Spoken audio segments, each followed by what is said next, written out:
Bali may post ako no isang araw. So sabi ko, magbe-birthday na ako at plano ko ng ibenta tong Gym Depot.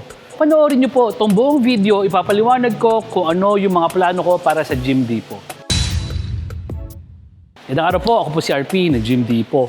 So kung mapapanood niyo to, siguro tapos na yung birthday ko at nag 50 years old na ako. At nung isang araw, nag-post ako na ino-offer ko for sale yung Gym Depot. So maraming naguguluhan, maraming nagtataka kung bakit ko ginagawa yon. So ito, papaliwanag ko na maigi bakit gano'n na naging ang naisip ko. So kasi gusto ko na maunawaan kung saan ako nanggagaling. So kasi ako, na-realize ko kasi na na hindi lang talaga palaging kailangan magtrabaho ka or magnegosyo ka hanggang mamatay ka. So ang tanong doon, kailan ka titigil na magtrabaho or magnegosyo?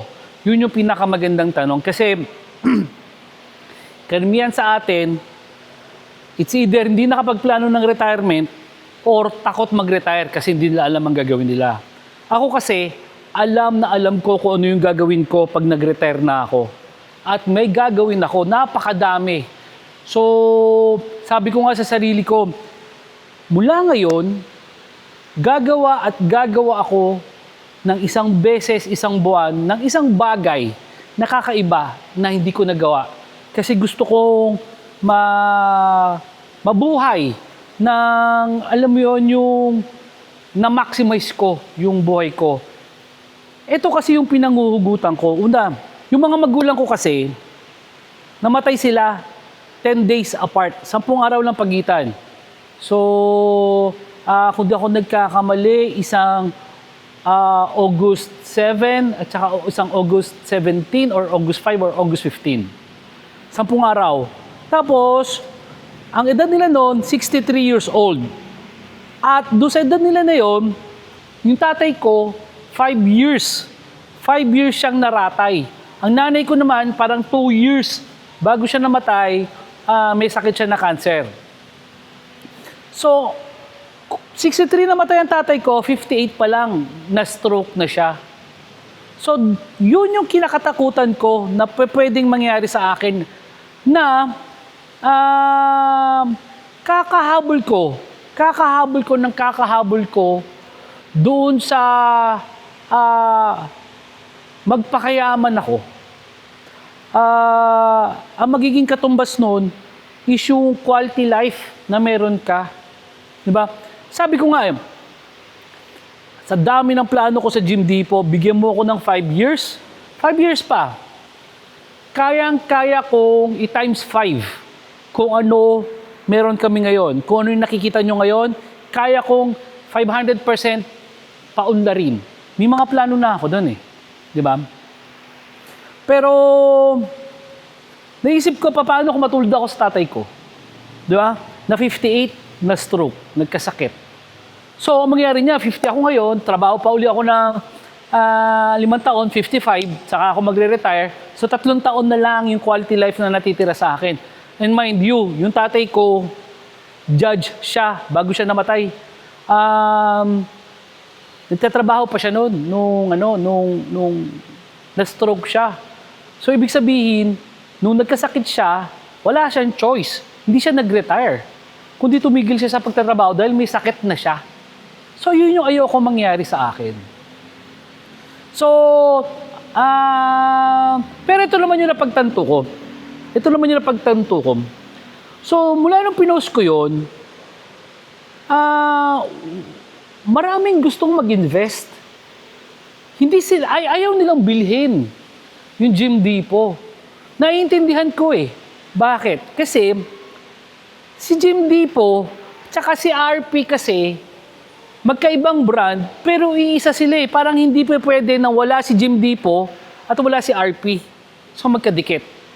So, most likely, ang mangyayari po niyan ay, pwede ko pa rin ituloy yung Gym Depot at hindi ko na ibebenta sa iba, pero baka tumanggap ako ng mga investment. Pero ito watch out, hindi to investment na kukuha ako ng pera sa inyo. So, ang mangyayari kasi dito, eventually kasi, gusto ko mag-retire. So si Gym Depot is corporation siya. So most likely, ang mangyayari dyan, magbebenta ako ng shares of stocks ko. Magbebenta ako ng shares of stocks ko para at least kahit mga 20% may matitira sa akin, yung 80% ibebenta ko sa ibang tao. Kasi eventually, bibitaw rin ako sa Gym Depot. Pero ito yung magiging role ko sa Gym Depot. Kung napapanood yung mga videos ko, sabi ko, pag magre-retire ako, ang unang-unang gagawin ko talaga, pupunta ako ng Puerto Galera. Okay. Sa Puerto Galera, bibili ako ng property doon. Yung pambibili ko ng property doon, iuutangin ko lang. Actually, ang goal ko talaga is yung Pag-ibig. Sa Pag-ibig Fund, magagaling yung uutangin ko. Yun muna. So, bili ako property around 200 square meters. Utangin ko sa Pag-ibig. Tapos, yung first floor, gym. Second floor, apartment or paarkilahan. Di ba? Kasi sa Puerto Galera. Ngayon, dahil confident naman ako, dahil nagawa ko na umutang ng bahay dati, at ang pinangbayad sa utang ko sa bangko ay kita ng gym, confident ako na kaya rin gawin yun nung property na uutangin ko sa Puerto Galera. Bakit? Kasi pwera doon sa gym. Yung gym lang, baka sapat na yun pambayad ng pambayad ng utang what more yung uupa pa sa taas. At ang malupit noon, hindi kasi ako nag-i-interest na kumita ng malaki para pambayad lang doon. Kasi gusto ko lang, mabubuhay ako doon sa Puerto Galera na yon nang wala halos ginagastos. So kung may matitira pa, swerte ako. Tapos sabi ko nga, doon sa retirement ko na yon, gusto ko noon. Kagaya ng dati, paano ba ako nagsimula sa gym business? 2008, ako mismo nagbabantay ng gym ko, sarili kong gym. 30 square meters sa bahay ko, naggawa ako ng sarili kong gym. Ganun din ang gagawin ko doon sa Puerto Galera. Magbabantay ako. Masarap yung buhay ko noon na napakasimple lang. Walang masyadong problema. Katambay ka, kausap mo yung mga nag-gym, di ba? Yun yung gusto ko lifestyle. Pero bago magbukas ng gym, sa umaga, pwedeng punta sa dagat, manguli ng isda, kung ano yung nahuli, yun yung kakainin mo for the day, di ba? Tapos mga ulam mo doon, kung ano yung native na meron doon, gulay, isda, di ba? So yun yung pinapangarap kong retirement. Pero sa makikita nyo, talagang may malaki akong responsibilidad.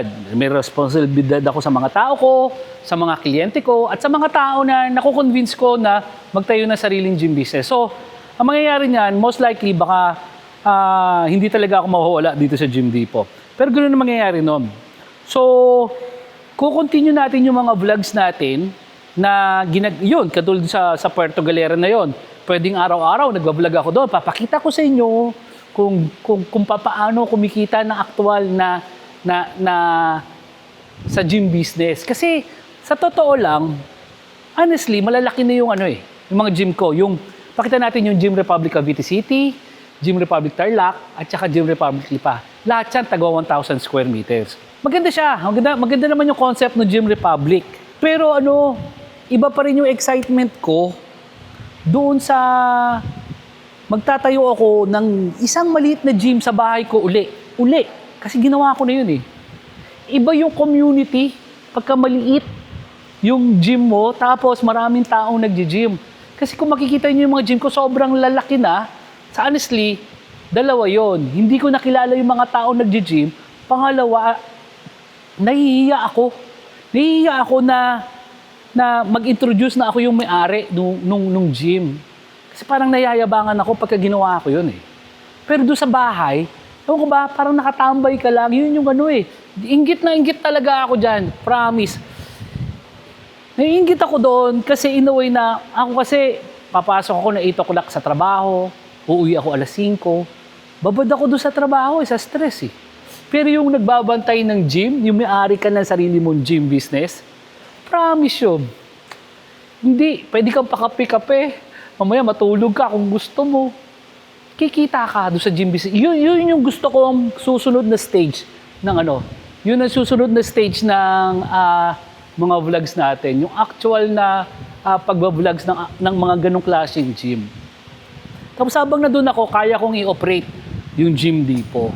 Habang nandun ako, kaya kong kasi nasilbi ko na lang naman sa Gym Depot Di ba? Dito kasi, sa fabrication, alam na ng mga tao kung anong gagawin nila. Ako naman, Ang ginagawa ko rito, nagmamarketing kagaya niya, nagkukwento sa inyo, nagpapaliwanag, nagsosolve ng mga problema nyo pagdating sa gym business. So yun yung silbi ko dito. So tinuturuan ko yung mga kliyente kung paano patakbo ng gym business. Kasi kagaya na sabi ko, sa Gym Depot, hindi lang kami nagbebenta ng gym equipment. Ang binibenta namin dito is gym business. So yung mga kliyente, hindi lang mga quality gym equipment yung nakukuha nyo. So, nakakakuha kayo ng ibang values pa kagaya ng assistance. Paano pinapatakbo yung gym business. Ang dami na po natin ng mga kliyente na pumunta rito, nagtanong, na-interview ako, one-on-one, nagtayo na sariling business at naging successful.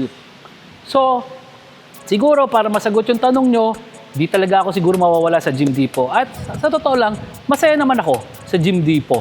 Ang gusto ko lang talaga, ma-maximize yung panahon na meron ako. Kapatid, ito yun eh. Magiging part nung susunod natin na video to.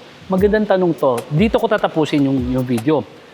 So, ito yung na-realize ko sa edad ko, 50 years old na ako. Ito yung na-realize ko. Ang retirement is not about age.